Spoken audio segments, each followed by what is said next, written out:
Class हो रहा था तो काफ़ी स्टूडेंट्स ये थे कि सर इसको किस कैटेगरी से जानते हैं क्या होता है।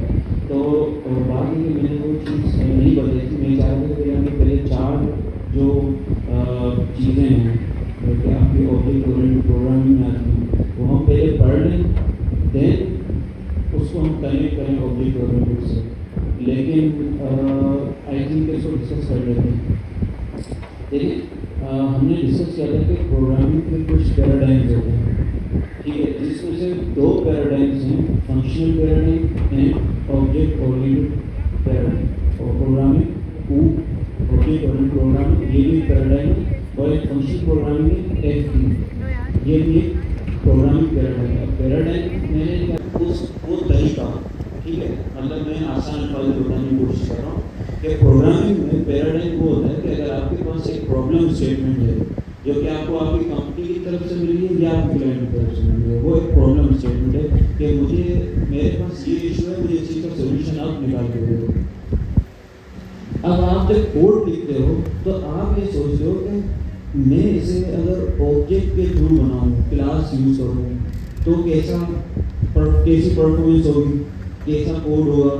और अगर मैं फंक्शन से थ्रू इस प्रॉब्लम को सोल्व करता हूँ तो कितना मुझे कोड लिखना पड़ेगा और उसको कितना अच्छा परफॉर्मेंस करेगा, ठीक है।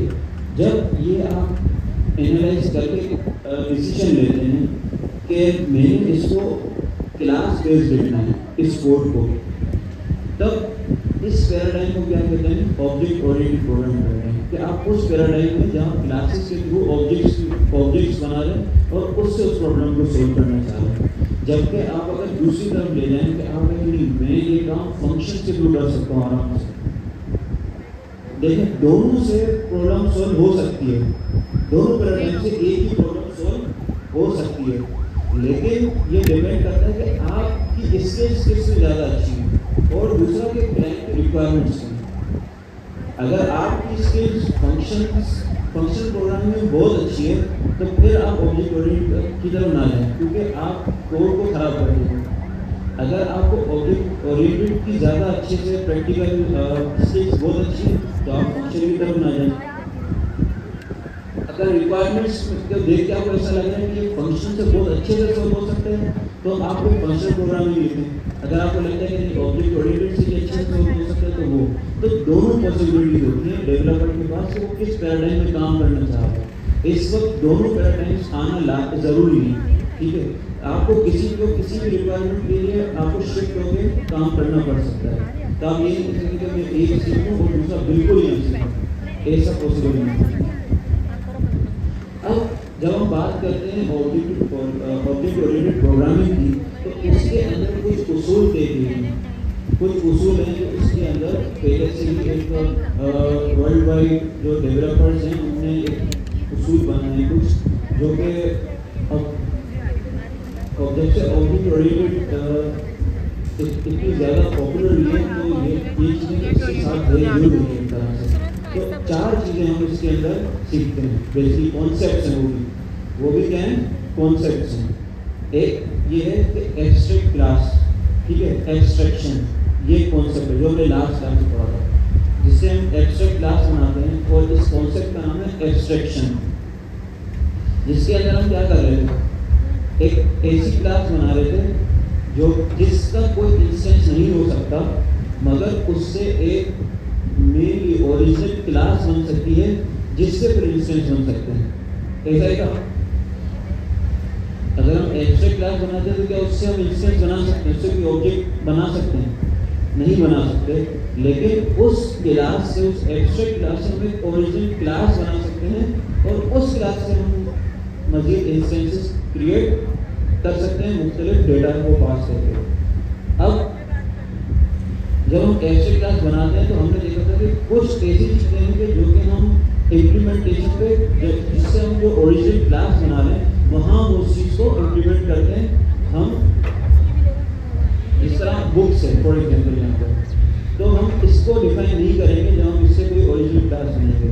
हम वो एब्स्ट्रैक्ट मेथड्स जिनको हमने एब्स्ट्रैक्ट करा और लिखा हुआ सिर्फ हम उनकी इम्प्लीमेंटेशन बताएंगे। मतलब कि ये इम्प्लीमेंटेशन उस उस क्लास को भी बताने की ज़रूरत नहीं है, ये बाय डिफ़ॉल्ट उसमें शामिल हो जाएगी क्योंकि वो एब्स्ट्रैक्ट क्लास का हिस्सा है।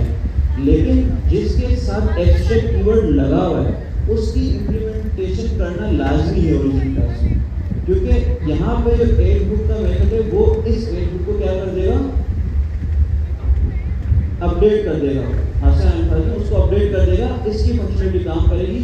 यहाँ पे तो कोई फंक्शनलिटी है ही, लेकिन हम नाम नहीं रखेंगे। अच्छा, इसके बाद कॉन्सेप्ट आता है इनहेरिटेंस का। इनहेरिटेंस आप सबको पता है कि उसको हम क्या कहते हैं, ठीक है, कि हम उर्दू में कहते हैं विरासत, ठीक है। बट इनहेरिटेंस का प्रोग्रामिंग में ये कॉन्सेप्ट होता है कि for example object oriented paradigm जब हमने एक क्लास बनाई, अब एक सेम क्लास से एक क्लास हमने बनाई क्लास ए और एक दूसरी क्लास बनाई क्लास बी। हम ये चाह रहे हैं कि जितनी भी क्लास ए की प्रॉपर्टीज मेथड्स हैं, जो भी उसकी प्रॉपर्टीज और मेथड्स हैं वो क्लास बी में आ जाए, ठीक है। तो हम ये नहीं चाह रहे क्लास बी में दोबारा वो चीज़ें डिफाइन करें, ये हम देखते हैं, इसको करते हैं प्रैक्टिकली। लेकिन कॉन्सेप्चुअली ये है कि अगर आप दो क्लासेस बनाएं और क्लास ए और क्लास बी है और बी में आप चाह रहे हैं कि प्रॉपर्टी और मेथड्स वही सेम यूज करें जो क्लास ए में है, बगैर दोबारा डिफाइन किए, तो आप क्या कर लेते हैं, क्लास ए से वो प्रॉपर्टीज और मेथड्स इनहेरिट कर लेते हैं। क्या कर लेते हैं? इनहेरिट कर लेते हैं। तो इस कॉन्सेप्ट को हम कहते हैं इनहेरिटेंस, कि एक क्लास ने किसी दूसरी क्लास की जो प्रॉपर्टीज और मेथड्स हैं वो इनहेरिट कर ली, अब उससे जो इंस्टेंस बनेगा उसको भी वो प्रॉपर्टीज और मेथड्स अवेलेबल होंगे। जो इनहेरिट करेगा वो चाइल्ड और जिससे इनहेरिट किया वो पेरेंट क्लास।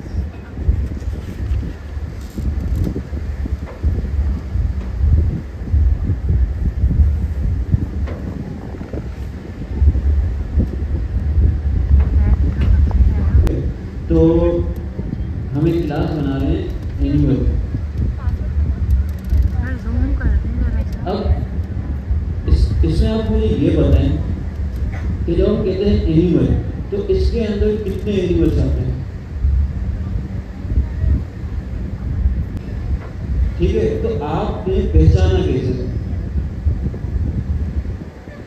इसकी, ये आपने किस तरह पहचाना कि क्योंकि इनके अंदर कुछ कैरेक्टरिस्टिक सेम है, ठीक है, कुछ फीचर सेम है, इस वजह से मतलब कि वो जो कि इंसान ने एक जब एनिमल बोला है किसी चीज़ को तो उसने एक पिक्चर अपने दिमाग में बिठाई दी है कि इस तरह के फीचर्स होने चाहिए, तब हम एनिमल कह देंगे, ठीक है। अब उसके अंदर मुख्तलिफ एनिमल्स जिस तरह के मंकी हो गया या डॉग, कैट, ये सब एनिमल कह रहे हैं क्योंकि हमें वो जो हमने एक नक्शा बिठाया हुआ है एनिमल का, उसमें कुछ फीचर्स हमें उनमें दिखाई दे रहे हैं, इसलिए हम उनको एनिमल कह रहे हैं। ऐसा ही पैरामीटर्स एक्सेप्ट करें, हम कुछ पैरामीटर्स एक्सेप्ट करें, मतलब जब हम इस क्लास से कोई भी इंस्टेंस बनाएंगे, क्लास से जब हम कोई भी न्यू कीवर्ड यूज करके कोई इंस्टेंस बनाएंगे और अगर हमें यहाँ पे कोई चीज़ पास करनी है तो इस पैरामीटर के लिए हमने ये कंस्ट्रक्टर डिफाइन किया हुआ है। अगर हमारे पास कंस्ट्रक्टर ना होता तो हम पैरामीटर्स पास नहीं कर सकते थे क्लास को, इस वजह से। तो यहाँ पे कंस्ट्रक्टर पास कर रहे हैं जिसके अंदर हम दे रहे हैं नेम स्ट्रिंग होगा ऑब्वियसली, और इसके बाद अगर हम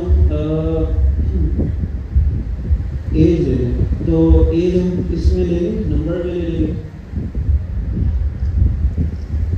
अब इसका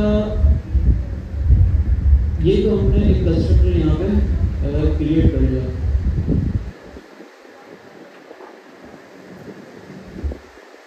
करते हैं इसको, हम ये चाह रहे हैं कि फॉर एग्जाम्पल अगर हमारे इंस्टेंस से डिस्क्राइब का मेथड कॉल होता है तो हम ये चाह रहे हैं कि जो भी इसका नाम है और इसकी एज है वो हमें रिटर्न में कंसोल में मिल जाए। तो हम उसके लिए टेबल लिटरल्स का इस्तेमाल कर रहे हैं। बैकटिक्स, आपने ये चीज़ तो पढ़ी होगी, बैकटिक्स का यूज़ किस चीज़ में किया है, ठीक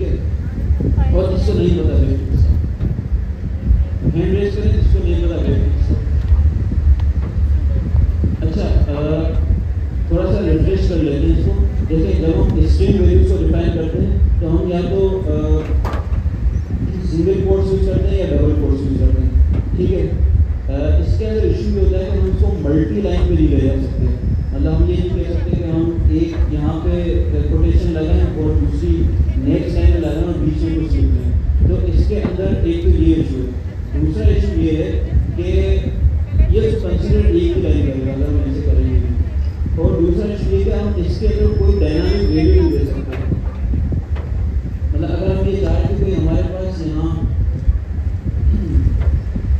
लेट a इक्वल टू और एनी वैल्यू, तो हम अगर यहाँ पे इसको यूज करना चाहें, इस a को यूज करना चाहें इस स्ट्रिंग के बीच में, तो हम यूज नहीं कर सकेंगे। लेकिन अगर हम बैक टिक्स का यूज करते हैं तो हम उसे मल्टी लाइन में भी ले जा सकते हैं।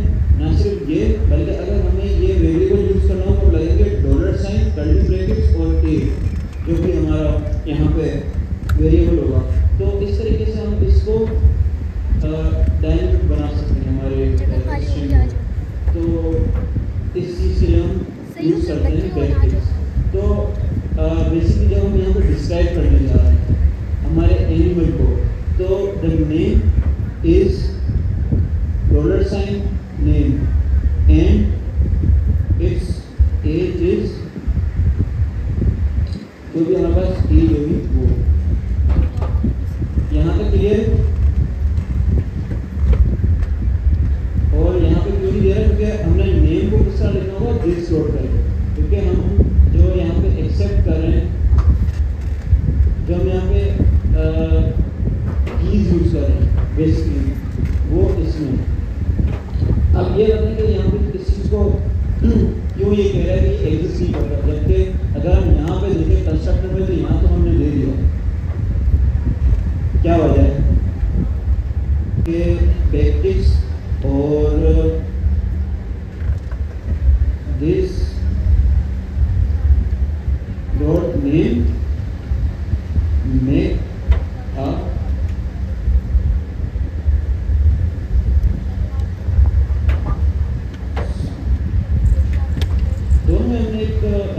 फिलवक्त के लिए एक रैंडम स्ट्रिंग लिखी है। हम ये चाह रहे हैं कि जब भी इससे कोई इंस्टेंस बने तो वो एक नेम एज हमसे पैरामीटर्स में एक्सेप्ट करें, एंड देन अगर हम डिस्क्राइब का मेथड कॉल करें तो हमें ये स्ट्रिंग दिखाई दे। अगर हम मेक साउंड का मेथड कॉल करें इंस्टेंस पे तो हमें ये वाली स्ट्रिंग मिल जाए। अच्छा, अब एक इंस्टेंस बनाते हैं। फॉर एग्जांपल हम बना रहे हैं animal 1 equal to new animal. अब हमें क्या पास करना पड़ेगा? फर्स्ट पैरामीटर क्या है? नेम है, तो बताएं कोई भी रैंडम नेम बताएं। डिस्क्राइब क्या चीज हमें रिटर्न करना है, तो हमें क्या करना पड़ेगा?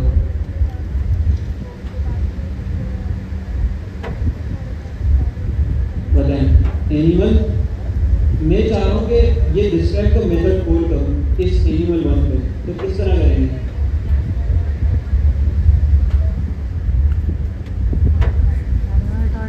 सब मिलके बताएं। एनिमल 1 डॉट डिस्क्राइब, और क्या इसको फंक्शन की तरह कॉल करना पड़ेगा या नहीं करना? जस्ट ये लिखते हैं। कौन कहता है कि हमें ये लाजमी है? कितने स्टूडेंट ये कहते हैं? कितने स्टूडेंट ये कहेंगे कि नहीं लाजमी नहीं है, चल जाएगा? कंसोल लिखे? नहीं लिखे। कौन कह रहे हैं कंसोल नहीं लिखे? मेक साउंड को कॉल करना चाह रहे हैं, तो क्या करना पड़ेगा? कंसोल डॉट लॉग, इसके बाद एनिमल 1 डॉट मेक साउंड। इस तरह कंसोल नहीं आएगा। क्यों नहीं आएगा? ऑलरेडी कंसोल ही तो करा था यहाँ पे, तो कंसोल क्यों लगाएंगे? आप कोड भी देख रहे हैं ना, आप ये देख रहे हैं कि ये काम सही है, कोई कराने। और दूसरा गेट मेक्स अ साउंड, ये हमारी इस वक्त हमने जो क्लास बनाई है एक बहुत सिंपल हमने क्लास बनाई है।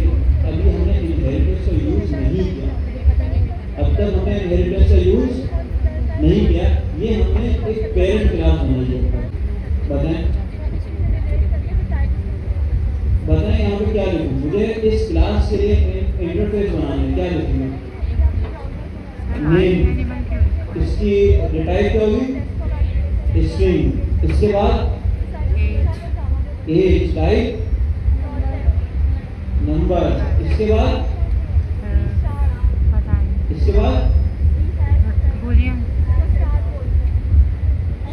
मेथड्स भी तो हैं, तो क्या करेंगे? डिस्क्राइब। किस तरह डिफाइन करें इसको? किस तरह डिफाइन करें? इसकी टाइप किस तरह बताएं? कर्ली ब्रैकेट बना देंगे? नहीं, हम टेक्स्ट डिस्क्राइब और इसकी रिटर्न टाइप क्या है? स्ट्रिंग। इसी तरह अगर हमें दूसरा मेथड मतलब मेक साउंड, इसको हम किस तरह बदलेंगे? ब्रैकेट्स और इसकी टाइप क्या होगी? वॉइड। क्योंकि अगर हम यहाँ देखेंगे ये रिटर्न नहीं कर रहा, इसलिए मेक साउंड की रिटर्न टाइप वो क्या है? वॉइड। ये हमने इसका इंटरफेस बना लिया। अब इस इंटरफेस को इसके साथ लिंक करना है, क्या लिखेंगे? हम चाह रहे हैं कि ये जो क्लास है एनिमल, वो ये आई एनिमल का इंटरफेस यूज करे, तो क्या लिखेंगे? क्या लिखेंगे? इम्प्लीमेंट्स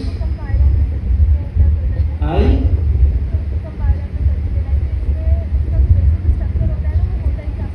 ठीक है।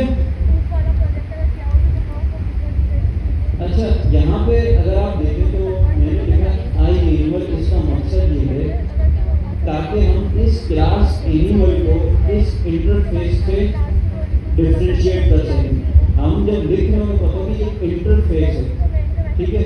और ये बेस्ट प्रैक्टिसेस में आता है, जब भी आप इंटरफेस वगैरह बनाते हैं तो आप कुछ उसके अंदर कुछ चेंज रखते हैं ताकि आपको ये ऑल ओवर द प्रोग्राम आपको एक्सेसिबिलिटी उस शो करने की एक्सेसिबिलिटी कहाँ तक है? सिर्फ 8 क्लास तक। अगर दूसरी कोई क्लास इस 8 क्लास को एक्सटेंड करती है तो अब उसके पास कौन कौन सी चीजें होगी? बताएं। अगर हम एक और क्लास बनाएं और उसको एक्सटेंड करते हैं, class new class extends gate, ठीक है, ये गेट्स को एक्सटेंड करें। अब बताएं कि इस न्यू क्लास पर कौन कौन सी प्रॉपर्टीज और मेथड्स होंगे? डिस्क्राइब और मेक साउंड और शो कलर, ये तीनों होंगे। क्यों? क्योंकि 8 के पास एक अलग से शो कलर है और उसके भी पेरेंट के मेथड हैं और प्रॉपर्टीज भी हैं, नेम, एज और कलर भी है। तो ये टोटल 6 चीजें हो गई। तो इस तरीके से एक्सटेंड होती है चीजें। तो आपको आई होप कि इनहेरिटेंस का कॉन्सेप्ट समझ में आ गया होगा। गेट के लिए अलग से एक बनाने के हमने एक मेथड रेडी कर दिया ना, तो क्या करना चाहिए बताएं? दोबारा से इंटरफेस डिफाइन करें, ये क्या करें? मैं चाहूँ कि सिर्फ शो कर रहा हूँ, बाकी वो खुद कर ले। हम चाह रहे हैं कि ये एक इंटरफेस हो आई गेट, बाकी भी चीज़ इसमें आ जाए और शो करने लगेगा। से बता दूँ क्या करें बताएं? देखिए, जिस तरीके से क्लास एक्सटेंड होती है उस तरीके से इंटरफेस भी एक्सटेंड हो सकता है। तो आई एनिमल को ये एक्सटेंड कर देगा, आई गेट उसको एक्सटेंड कर देगा आई एनिमल को, और एक अलग चीज हमें बताई है वो बता देंगे। क्लियर है यहाँ तक? कोई इशू इसमें समझने में? कोई क्वेश्चन है तो हैंड रेज करके पूछें। यहाँ पे लिखा होगा, ये भूल गया मैं।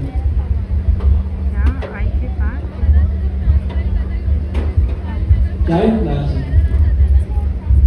एक्सटेंड कर दिया, ठीक है, ताकि इस आई एनिमल की ये जो चीजें ना, नेम, एज और ये 4 चीजें वो इसके अंदर आ जाए।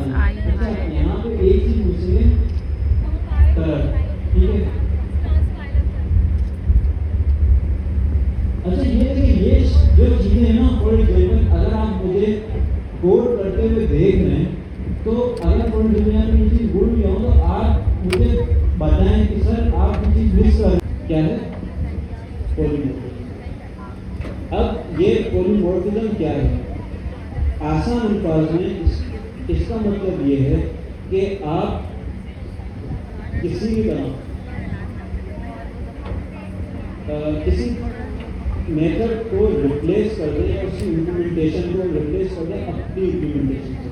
मतलब कि अरे वो इम्प्लीमेंट भी हुआ है, उसकी इम्प्लीमेंटेशन भी है, लेकिन मैं चाइल्ड क्लास में नाम वही रखूँ, लेकिन उसकी इम्प्लीमेंटेशन, उसकी लॉजिक चेंज करूँ। इसका मतलब क्या हुआ कि फंक्शन एक ही है, मेथड एक ही है, नाम एक ही है, मगर उसकी फॉर्म्स एक से ज़्यादा हैं। वो एक से ज़्यादा तरीके से बिहेव कर रहा है। मतलब अपनी पेरेंट क्लास में एक अलग लॉजिक के साथ रिटर्न चीज़ें कर रहा है, बिहेव कर रहा है, और चाइल्ड क्लास में अलग तरीके से रिटर्न कर रहा है चीज़ें या बिहेव कर रहा है। ठीक है, इस चीज़ को हम कहते हैं पॉलीमॉर्फिज्म। देखें, पॉलीमॉर्फिज्म का आसान अल्फाज मतलब ये पॉलीमॉर्फिज्म इससे बाय वर्ड अगर हम देखें तो इसका मतलब है एक से ज़्यादा फॉर्म्स, मेन फॉर्म्स। ठीक है, एक से ज़्यादा फॉर्म्स, किस चीज़ के एक से ज़्यादा फॉर्म्स। जो हम अभी ऑब्जेक्ट ओरिएंटेड की बात करें उसके अंदर एक ही मेथड, ठीक है, एक ही मेथड दो या तीन तरीके से अलग अलग चीज़ें रिटर्न कर रहा हो या बिहेव कर रहा हो। मतलब एक क्लास के लिए कोई और काम कर रहा है, दूसरी क्लास के लिए कोई और काम कर रहा है, तीसरी क्लास के लिए वही मेथड कोई और काम कर रहा है। ठीक है,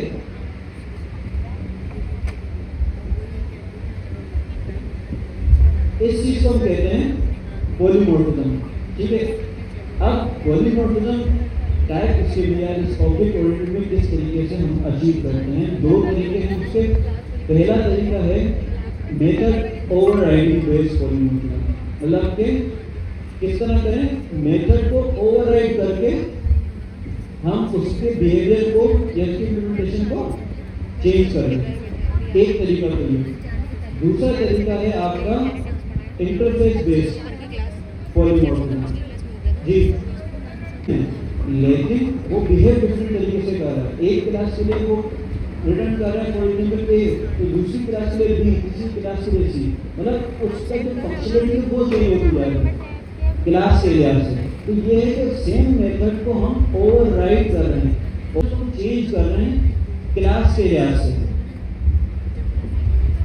आप ये समझें कि आपने एक फंक्शन डिफाइन किया जो कि कोई फ्रूट का नाम रिटर्न करता है, कोई एप्पल रिटर्न करता है। आपने सेम नाम रख के एक और फंक्शन बना दिया और अब जब उसको कॉल करें तो वो क्या रिटर्न कर रहा है, ग्रेप्स रिटर्न कर रहा है। मतलब कि सेम नाम है मगर वो डिफरेंट रिटर्न हमें चीज़ें कर रहा है। तो आपने पिछली इम्प्लीमेंटेशन को हटा के नई इम्प्लीमेंटेशन लिया। अगर ये इसको हम कर लेंगे इस तरीके से और इंटरफेस को भी कॉपी कर लेते हैं। ठीक है, इसको कर लेते हैं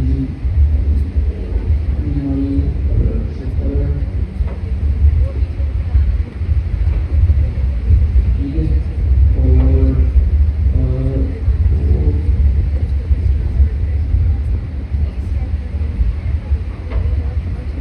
ठीक है। अब मैं ये चाह रहा हूँ कि जो आपका यहाँ पे एक मेथड है मेक साउंड। ठीक है, अब हम क्या करते हैं, जिस तरीके से हमने यहाँ पे कैट 1 के लिए इंस्टेंस बनाया है, हम डॉग 1 के लिए बना लेते हैं। ठीक है, न्यू डॉग, और हम यहाँ पे कोई नाम देते हैं। कोई नाम बताएं, कोई भी डॉग का नाम बताएं। जी, लूसी डॉग है, और कलर क्या होना चाहिए, ब्राउन, ब्लैक। अच्छा चलो, जो भी इससे हम जो मेथड कॉल करेंगे इस बार मेक साउंड का मेथड कॉल कराते हैं। ठीक है, दोनों से कराते हैं, कैट से भी और कैट 1 डॉट मेक साउंड और दूसरा होगा हमारा डॉग 1 डॉट मेक साउंड। अब हमारे पास यहाँ पे क्या आएगा कंसोल में, बताएं। कंसोल में हमारे पास क्या शो होगा, क्या हमने चाइल्ड क्लास में ये मेथड डिफाइन किया है, क्या हमने चाइल्ड क्लास में ये मेथड डिफाइन किया है।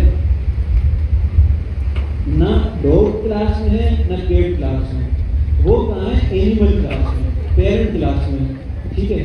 तो वो जो रिटर्न करेगा इस वक्त वो क्या होगा, नेम मेक्स अ साउंड, ये रिटर्न करना चाहिए नाम के साथ। तो snow makes a sound, Lucy makes a sound, दो इसमें कंसोल रिटर्न हमारा दिखा दे। लेकिन इम्प्लीमेंटेशन कहाँ की यूज हो रही है सर, पेरेंट क्लास की इम्प्लीमेंटेशन यूज हो रही है, ठीक है। हम चाहे नहीं, हम बाकायदा डिफाइन करेंगे खुद से कि कैसी आवाज है। स्नो फॉर एग्जाम्पल जो क्रिएट है ना, स्नो मेक्स अ न्यू, यही कह सकते हैं न्यू साउंड, इस तरीके से हम डिफाइन कर सकते हैं, ठीक है।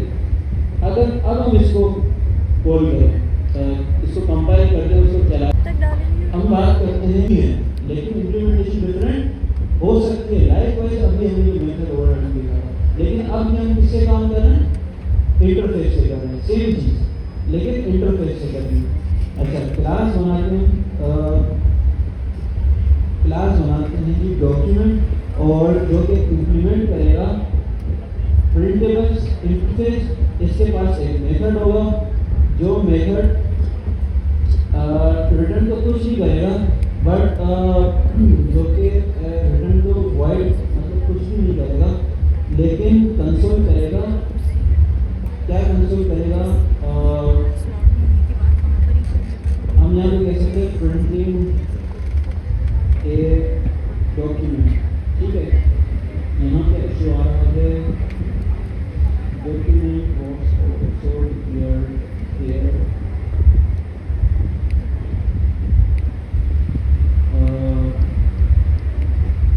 कुछ इसका नाम चेंज कर लेते हैं, इसका हम कर लेते हैं डॉक्स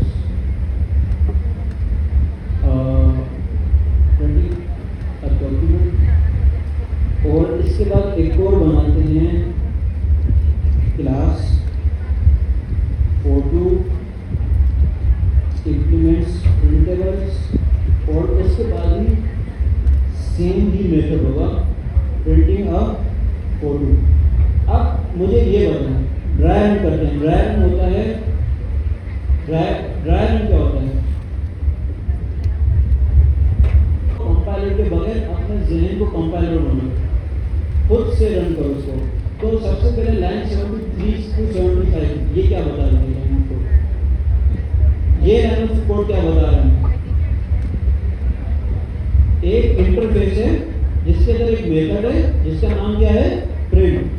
क्या उसकी कोई इम्प्लीमेंटेशन है, नहीं कोई, अभी हम ये सिर्फ इतना कह रहे हैं कि वो रिटर्न कुछ नहीं करेगा, ठीक है। ये एक इंटरफेस है। अब ये लाइन ऑफ कोड क्या बता रहा है, लाइन ऑफ कोड जो हमने क्लास बनाई है ये क्या बता रही है, ये हमें बता रहा है कि एक डॉक्यूमेंट की क्लास है जिसका स्ट्रक्चर है प्रिंटेबल्स की तरह। इसका मतलब क्या होगा, उसके अंदर एक मेथड होगा जिसका नाम क्या होगा, प्रिंट, और वो हम अपनी मर्जी से इसकी इम्प्लीमेंटेशन लिख सकते हैं, जिस तरह हमने लिखा कि प्रिंटिंग का डॉक्यूमेंट। ये एक लाइन ऑफ कोड क्या बता रहा है, जिसमें हमने क्लास फोटो बनाई है, ये हमें क्या बता रहा है, एक क्लास है फोटो जिसके पास जो कि अगेन इम्प्लीमेंट कौन सा इंटरफेस कर रहा है, प्रिंटेबल्स, जिसके बाद एक मेथड है प्रिंट, उसके अंदर हम कंसोल कर रहे हैं प्रिंटिंग का फोटो। तो इस प्रिंट फंक्शन का जो कंसोल होगा, जो आउटपुट होगा वो डिफरेंट होगा, और डॉक्स के अंदर जो प्रिंट मेथड है उसका आउटपुट डिफरेंट है, मगर दोनों के दोनों यूज एक ही इंटरफेस कर रहे हैं। इसको हम कहते हैं इंटरफेस बेस्ड पॉलीमॉर्फिज्म। इतना आसान है।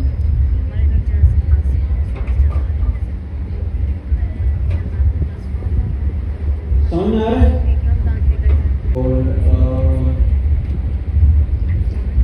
पिक वन फोटो दो वन डॉट प्रिंट